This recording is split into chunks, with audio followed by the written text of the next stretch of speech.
何々切れない何々切れないមានន័យថាធ្វើអ្វីមួយមិនអស់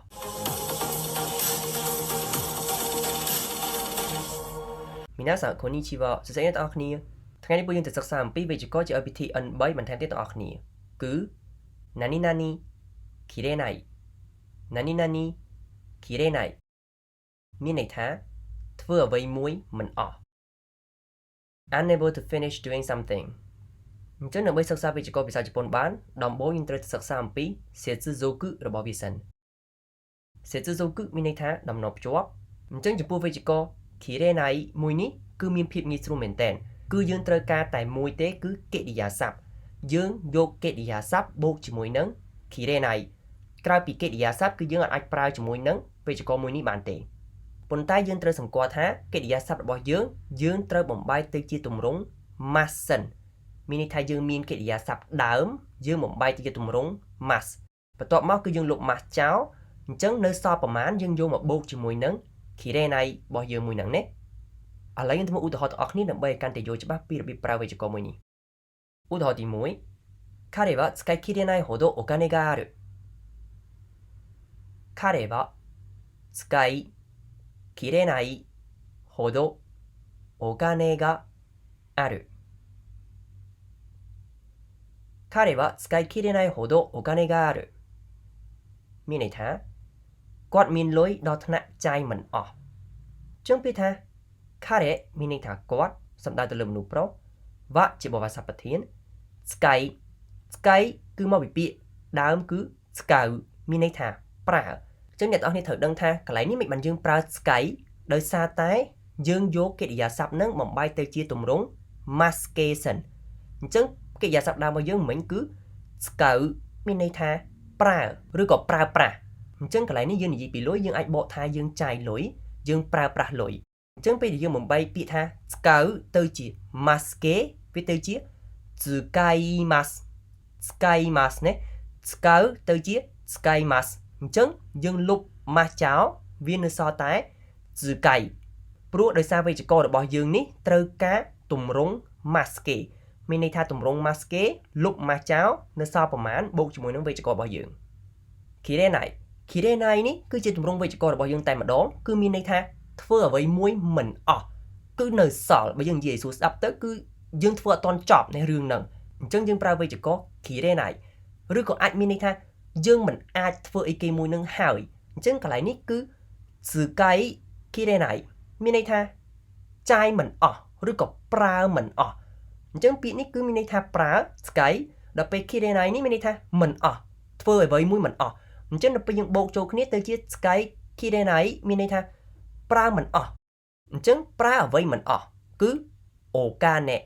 okane មានន័យថាលុយអញ្ចឹងមានន័យថាយើងប្រើលុយមិនអស់គឺវាស្មើនឹងពាក្យថា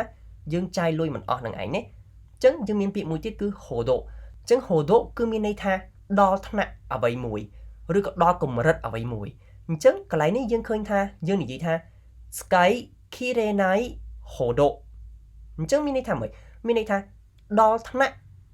ចាយមិនអស់នេះបើយើងនិយាយជាភាសាខ្មែរយើងមានន័យថាគាត់មានលុយច្រើនមែនទែនដល់ថ្នាក់អ្វីមួយអញ្ចឹងដល់ថ្នាក់អីគេគឺដល់ថ្នាក់ចាយអត់អស់មិនមែនមានធម្មតាទេគឺមានដល់ថ្នាក់ចាយអត់អស់ណាអញ្ចឹងគឺយើងប្រើ hodo okane មានន័យថាលុយ ga aru គឺមានន័យថាមានអញ្ចឹង okane ga aru មានន័យថាមានលុយអញ្ចឹងមានលុយយ៉ាងម៉េចមានលុយដល់ថ្នាក់ចាយមិនអស់ឥឡូវទៅរៀនទាំងអស់គ្នា彼は使い切れないほどお金がある彼は使い切れないほどお金がある彼は使い切れないほどお金があるមានន័យថាគាត់មានលុយដល់ថ្នាក់ចាយមិនអស់ឥឡូវទៅមើលឧទាហរណ៍ទី2数えきれないほどたくさんの人がいる数えきれないほどたくさんの人がいる数えきれないほどたくさんの人がいるមានន័យថាមានមនុស្សច្រើនដល់ថ្នាក់រាប់មិនអស់ចឹងពាក្យថា kazoe คีเรไนแต่อันนี้คือมีในท่ารอบเหมือนออกจึงมีปีท่าคาโซเอะจึงคาโซเอะนั่นคือบ้านมาปีหน้าคือบ้านมาปีดาวบอยังคือคาโซเอรุคาโซเอรุมีในท่ารอบเนี่ยคือยังรอบจุ่มนูนเอาไว้มวยหนังคือยังปราปีท่าคาโซเอรุเนี่ยจึงយើងត្រូវបំបែកទៅជាទម្រង់ massen ខាโซเอรุគឺជាកិរិយាសព្ទដើមយើងមិនអាចយកមកភ្ជាប់បានទេយើងត្រូវបំបែកទៅជាទម្រង់ massen ហេតុអ្វីយើងត្រូវបំបែកទៅជាទម្រង់ mass ដោយសារយើងត្រូវលុប mass ចោលអញ្ចឹងនៅសល់ប្រមាណទើបយើងយកទៅបូកជាមួយនឹងវេយ្យាករណ៍របស់យើងអញ្ចឹងនៅពេលដែលយើងបំបែកទៅជាទម្រង់ mass យើងបាន kazoe mass kazoe mass អញ្ចឹង kazoe mass មាន mass នៅខាងចុងយើងលុបចោលនៅសល់តែ kazoe អញ្ចឹងទើបយើងអាចបូកជាមួយនឹង kirenai បានហូដូមានន័យថាដល់ថ្នាក់អ្វីមួយថាគឺសានថាខ្សាំមានន័យថាច្រើនណូហីតូហីតូមានន័យថាមនុស្សដល់ពេលយើងនិយាយថាគឺសានណូហីតូមានន័យថាមនុស្សច្រើនហ្កាអ៊ីរុមានន័យថាមាននេះគឺសំដៅទៅលើរបស់មានជីវិតអញ្ចឹងនៅពេលដែលយើងចង់និយាយថាមានមនុស្សគឺយើងប្រើអ៊ីរុណាហីតូហ្កាអ៊ីរុមិនមែនហីតូហ្កាអារុអីណាបើយើងនិយាយថាហីតូហ្កាអារុមានន័យថាយើងនិយាយមនុស្សទៅជាវត្ថុអីណាមិនមែនមានន័យថាគាត់ជាមនុស្សទៀតទេអញ្ចឹងឥឡូវទាំងអស់គ្នា数えきれないほどたくさんの人がいる数えきれないほどたくさんの人がいる数えきれないほどたくさんの人がいるមានន័យថាមានមនុស្សច្រើនដល់ថ្នាក់រាប់មិនអស់ឧទាហរណ៍បន្ទាប់注文しすぎて一人で食べきれなかった注文しすぎて一人で食べきれなかった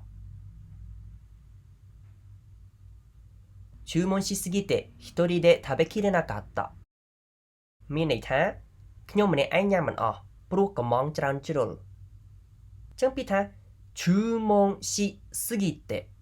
注文しすぎてមានន័យថាកំងច្រើនជ្រុលឬក៏ច្រើនពេកណាចឹងយើងមានពាក្យថា注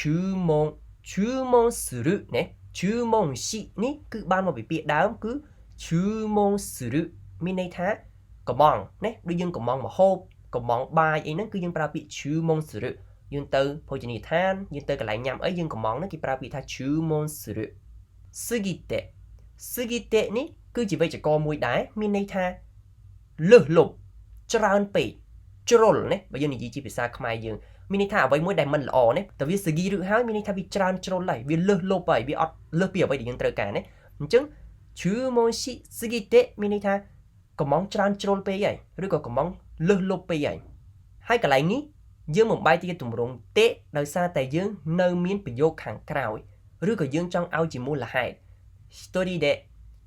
人でមានន័យថាតែម្នាក់ឯង食べきれなかったមានន័យថាមិនអាចញ៉ាំអស់ណាអញ្ចឹងកន្លែងនេះគឺយើងមានពាក្យដើមរបស់យើងគឺ食べるមានន័យថាញ៉ាំណាយើងដឹងរួចហើយបន្ទាប់មកយើងត្រូវបំបែកទៅជាទម្រង់ massen ទៅជា食べますមាន mass នៅខាងចុងយើងលុប mass ចោលនៅសល់តែ食べអញ្ចឹងយើងយក食べនឹងមកបូកជាមួយនឹងវេយ្យាករណ៍របស់យើងគឺ kirenai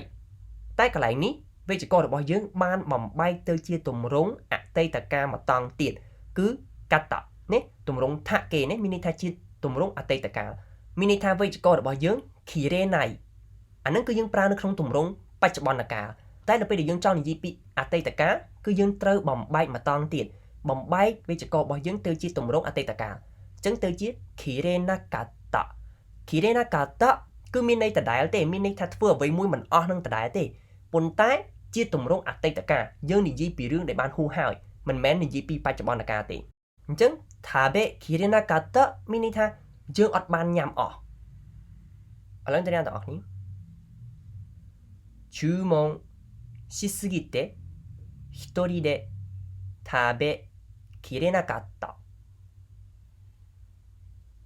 注文しすぎて一人で食べきれなかった注文しすぎて一人で食べきれなかったមានន័យថាខ្ញុំម្នាក់ឯងញ៉ាំមិនអស់ព្រោះកំងច្រើនជ្រុលឥឡូវមកឧទាហរណ៍ផ្ទាល់漢字を覚えきれない漢字を覚えきれない漢字を覚えきれないមានន័យថាខ្ញុំចាំអក្សរកាន់ជីមិនអស់ទេអញ្ចឹងពាក្យថាកាន់ជីមានន័យថាអក្សរកាន់ជី覚えきれない覚えきれないមានន័យថាចាំមិនអស់អញ្ចឹងយើងមានពាក្យដើមរបស់យើងគឺ覚え覚えនេះគឺបានមកពីពាក្យដើម覚える覚えるមានន័យថាចាំណាចងចាំអញ្ចឹងនៅពេលយើងបំបែកជាទម្រង់ mas ទៅជា覚えます覚えますយើងលុប mas ចោលនៅសល់តែ覚えហើយបូកជាមួយនឹងきれないណាទៅជា覚えきれないមានន័យថាចាំមិនអស់ឥឡូវត្រៀមបងប្អូន漢字を覚えきれない漢字を覚えきれない漢字を覚えきれないមានន័យថាខ្ញុំចាំអក្សរកាន់ជីមិនអស់ទេឧទាហរណ៍បន្ទាប់គឺこの部屋は小さいから全員が入りきれないこの部屋は小さいから全員が入りきれないこの部屋は小さいから全員が入りきれないមានន័យថាបន្ទប់នេះគ្រប់គ្នាចូលមិនអស់ទេព្រោះវាតូចអញ្ចឹងពាក្យថាこのមានន័យថានេះ部屋មានន័យថាបន្ទប់この部屋មានន័យថាបន្ទប់នេះវៈជាបរិស័ទប្រធាន小さい小さいគឺជាគុណនាមអ៊ីមានន័យថាតូចការៈកន្លែងនេះមានន័យថាព្រោះតែអញ្ចឹង小さいからមានន័យថាព្រោះតែវាតូច全員មានន័យថាគ្រប់គ្នាទាំងអស់គ្នា入りきれない入りきれないមានន័យថាមិនអាចចូលអស់អញ្ចឹងយើងមានពាក្យដើមរបស់យើងគឺ入る入るមានន័យថាចូលកន្លែងណាមួយអញ្ចឹងយើងត្រូវបំបែកជាទម្រង់ mas សិនអញ្ចឹងវាទៅជា入ります